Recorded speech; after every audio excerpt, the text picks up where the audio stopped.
This is Spider 2 snag. Not wide banana, the one he likes, but that's Spider 2 snag, and he knows what I'm talking about, but using Anquan Bolden as the fullback. Come on! Football! The Chicago Bears. The Bears. So, the Bears are pretty universally regarded as the fourth best team in the NFC North, but they have a 4-2 record. They have the third best point differential in the NFL, and they're pretty damn good these last few weeks. Yeah, so let's break this down here.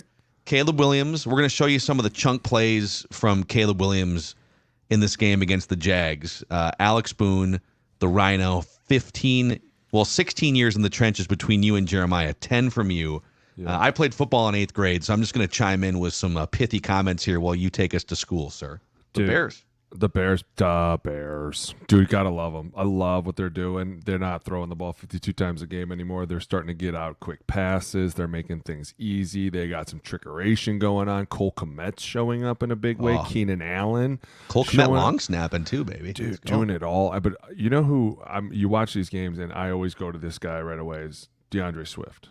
I think what he's helping them do offensively, running the ball, catching the ball out of the backfield, taking a lot off the rookie's shoulders, but at the same time, he's well versed. He has a good idea of where he's going with the ball. At times, he's very decisive, which I love. They're quick, easy throws. Let's start having some completions. Let's have some fun. Let's get some confidence going. But then when things break down, he's still able to run the ball, and he's able to get first downs and create plays.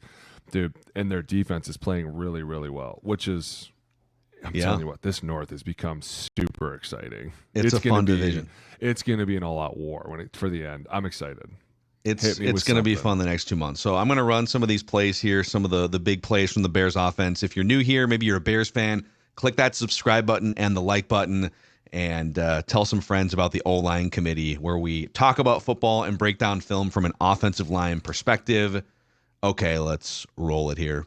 Hey, by the way, I was doing the numbers last night in the shower. I'm going to need somebody from the NFC South to lose like really bad, because I need these guys to get in. And the numbers don't make sense if all four are in. The Bears? You're saying the Bears. Oh, yeah. the Bears? And I need the Bears in, because I'm not buying you guys a steak and a beer. Even if they have a better record than somebody, that's null. That's null. I'm nulling that shit. This was the play I was talking about. You got a little trickeration, right? Like listen. Let's just go over to Lundo. Let's have some fun. Whoop, whoop. Whoop. I love that he initially gets tackled on the 10. Yeah, not gonna work here anymore. He's got the hands up here too. Oh, did I miss him? Oh no, go back. I love this play. I love this play because I've never seen it run this kind of way, right? Like, I've seen this, and I first saw this kind of a play at the Saints. Drew Brees used to run this kind of thing, like it was a double screen where he would fake to the left, and then there'd be a tunnel screen coming back to the right real fast, and nobody would see it. But the best part about this is that they fake the screen, the bubble screen to the left, right? You get enough people to bite over there. This middle linebacker, he makes me laugh a little bit, because he's like, oh, it's for sure going to Swift. Yeah. And he's like, oh, my God, you got to be kidding me. In fact, dude, watch starting with 41 here on the left side of your screen. So funny. These two guys. Not gonna work here. Am I looking for these two guys completely run themselves out of this play, right? Oh, absolutely. It's 33. So there's really up here. It's this guy up here. This guy runs himself out, and then this guy runs himself out, and Cole Kmet just takes their place. The guy getting man coverage in the bubble screen, I'm not mad at. It's this middle linebacker that makes me laugh, because he's like, for sure this is going to Swift, and he runs right by Cole Kmet, who just eventually breaks the tackle and gets through. I mean, that's just willpower. Also, why is he jogging? Watch this. He's got a buddy dying a slow death trying to take down this tight end on the 10-yard line. Could use a little help. He probably could. I don't know, man. I don't know if I like that effort. Doug Peterson, I don't know, man. I don't know that that's going to get you a winning grade there, buddy. That's a loaf if I ever saw one. Here we go. Here's your little motion. Whoop. Word, man. This little chip by DeAndre Swift. Right here. Look at this. This is a nice pocket, dude. You got lots of time. I'm going to go slide it right on the logo. Scoodly dude. You know what? I'm not even mad that he slid like 10 yards before anyone was going to get him, because at this point, it's like, dude, you're just being smart. Thank God somebody's paying attention. This is something that's kind of been really good for them. They've had some really good pockets. Look at this. It's crazy. He's got time to dance, dude. And at times I think he dances a little too much, like maybe a little calmer. But, dude, you are who you are, and I think this is great. When you can have your quarterback run 25 yards down the field with nobody covering him, and he's willing to do that, because at times these older quarterbacks won't do that, it's a huge win, dude. Because then all of a sudden the defense is like, shit, are we really going to keep playing this man coverage? Are we going to play this sort of Tampa 2? Are we going to continue doing this? Like, it just starts messing with them because, look at all that green grass in front of them. Also, Beautiful. to his credit, his first instinct, because I think, let me just back it up a second. You tell me if I'm wrong on this. He's not looking to run. No. He's looking, and that's sometimes we praise these mobile quarterbacks. It's like after their first read's not there, then their instinct is to run. It's like, no, go through your progressions. You're gonna be a lot better long term if you can go through progressions and hunt for a 20-yard chunk in the air. And so he kind of resists the urge to. All right, my first read's not there. Okay, he could run right here. Good. But he's still looking down the field. He's still hunting for that big play. See, he's checking for his check down. He's still waiting for someone to get open. And then right here, he's like, okay, I got to go. It's exactly what you said. He doesn't really want to run down the field. But as he sees this open, he's like, oh, shit, I might as well just go right through here. No one's going to catch me. Like right there, he probably could have turned up and kept going. But I love the fact that he slid, because it's like, dude, you see too many young quarterbacks get hurt because they're idiots. Get what you can and get down, man. That's what they used to say. And hey, by the way, you know what I love when they spread it out? Spread it out, right? Show the young man what he's got coming at him.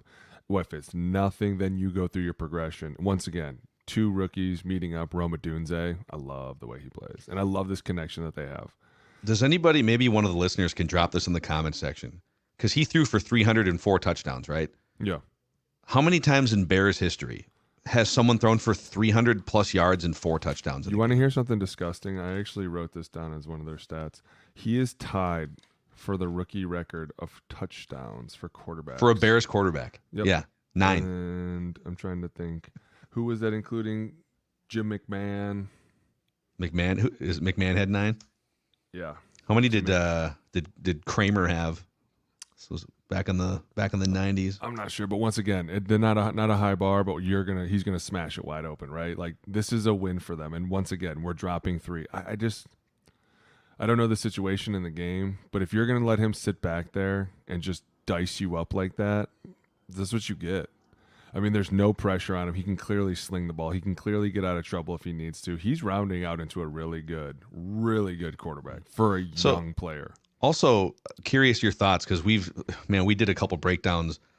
Remember last year when Justin Fields was still their quarterback, and we did a couple breakdowns where the offensive line was just like, what are you doing? Yeah. Have you seen, has this offensive line gotten better, or is it 100%? That was one of the things we were talking about just a minute ago. Was I think they've gotten a lot better at protection, but at the same time, I think their run game has become a lot more valuable to them. Like, even here he goes, DeAndre Swift. Right? Like, this is him being him, because we would obviously never call a screen to completely cut back across that field, but that's just him making a play, and that's taking a lot off of the quarterback's shoulders, because we've talked about this.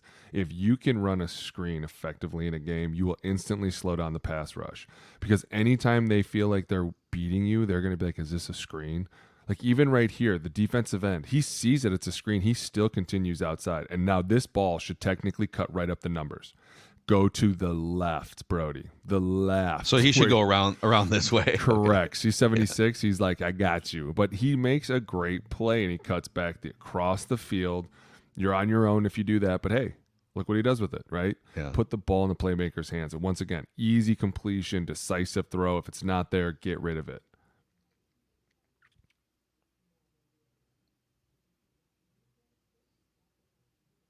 Oh, that's a throw. This back shoulder throw was a dart. And when he threw it, I was like, did he just throw it to the guy covered by the linebacker? But he clearly knew what he was doing. And that's Keenan Allen. See if you can pause it, right, to see the window that he throws it in. This is why I'm like, man, this is incredible. To be able to do this. And you're in London, so you haven't really eaten any good food all week. You're like boiled potatoes and some weird boiled beef. Chicken got me. Once again, protection, fucking outstanding. Pause. Look at that. Dude. That's beautiful, man. And back that's shoulder. Keenan Allen turning around the other way. He was running the other way, and he just turned back around. I don't know if you can we see it? Let me go back here. Dude, it's just a great sight adjustment by Keenan Allen.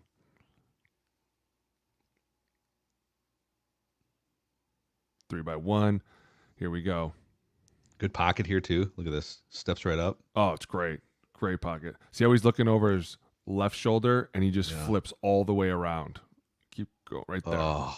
Dude, not a lot of receivers can make that throw, but at the same time, all due respect to Devin Aroma-Shadow, but the Bears haven't had a whole lot of receiving cores like this one. No, and honestly, the offensive line plays better. The run game is stepping up. The screen game stepping up.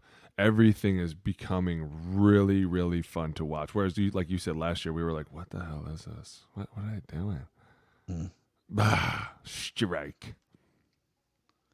All right, we're in the deep red here. Oh, dude, this is just a fuck you play. I love this. And it's right in the breadbasket. I mean, you could have easily have just ran it in, but instead you're like, no, I want the stats. As a fan, I always hate this play. This like sort of fade. I love it. It always feels low percentage, but if you've got an accurate quarterback and a by the way, nobody blocks receiver. The defensive end. Nobody blocks the defensive end. Watch this. You're talking about this guy over here? No, I'm talking about the guy even closer to the quarterback. Yeah, watch this. This guy right here. We're clearly like in some sort of, I don't know what. Let's see what the right tackle tells me.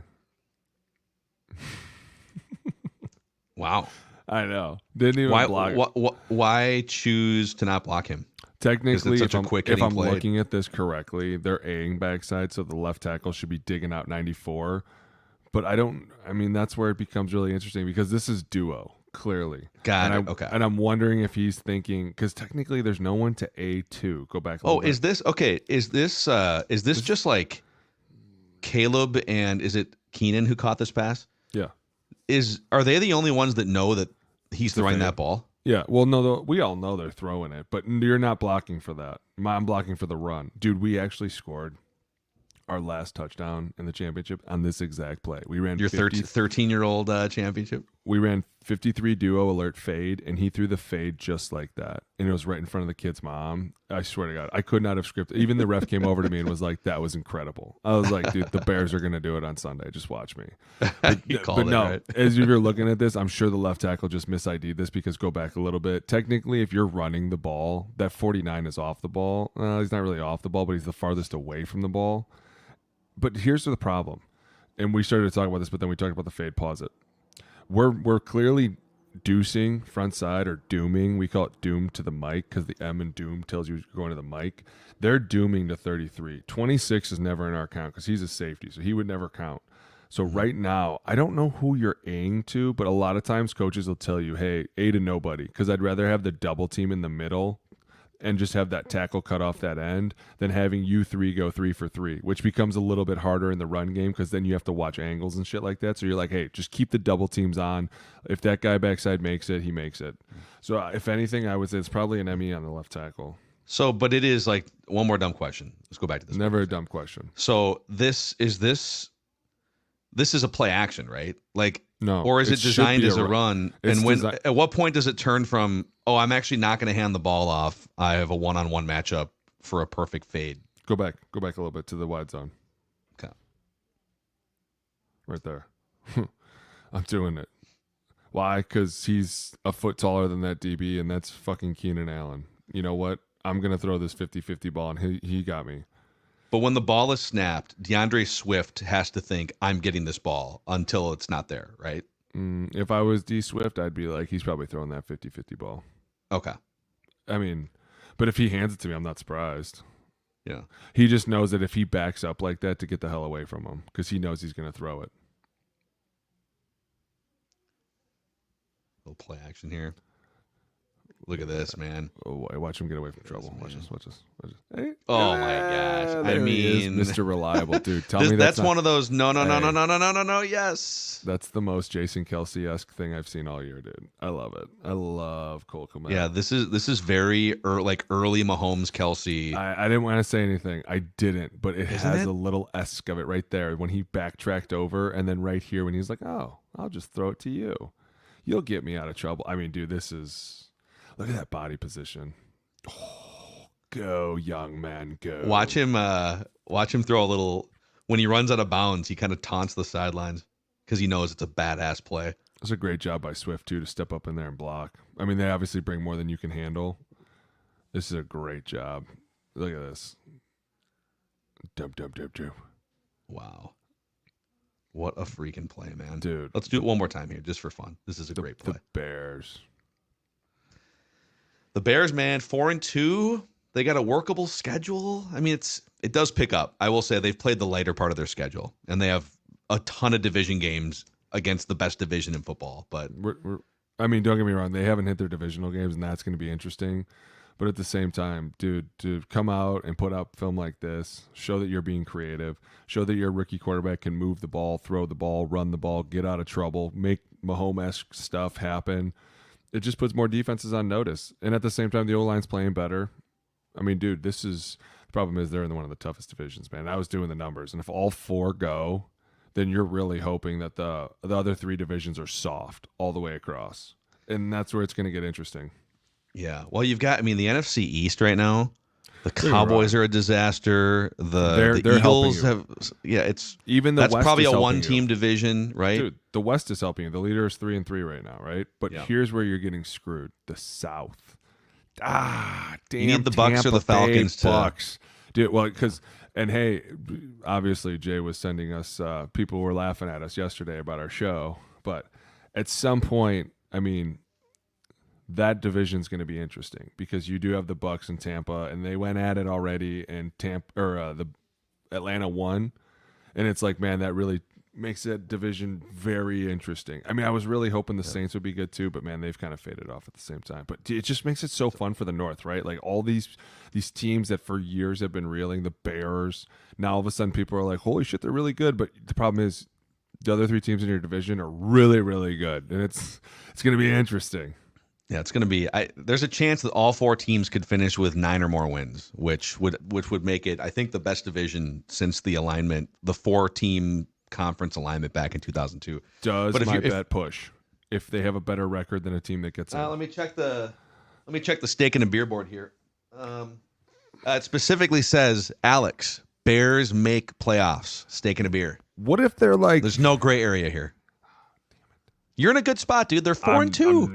I'm not. If I would have told you before you made that bet, hey, or right after you made that bet, they're going to be 4-2 after 6 weeks. Take it, or you can take what's behind door number 2, which you don't know. Listen, I'm going to be honest. Take it. It's not even that. I really did think that they would make the playoffs. I did not expect the Vikings to go 5-0 to start the season and actually be a real legit 5-0, which is like where I'm like, oh man, I kind of screwed myself. But then too, I was like, well, the Lions are going to be tough and Green Bay will be right, like that'll be the fight. But now instead, it's the other way around, and it's like, well, the Vikings and Lions are fighting it out for 1 and 2. Green Bay is a tight 3, and 4 is little brother Bears, who are like, we're here too. But once they meet up with the Lions, it's going to be like, what'd you say? Fuck you, talk to your big bro about. Can't wait, man. Such a fun division. If you're a Bears fan, maybe you're just discovering this again. Click that subscribe button and the like button here. Trenches breakdowns on the O-line committee.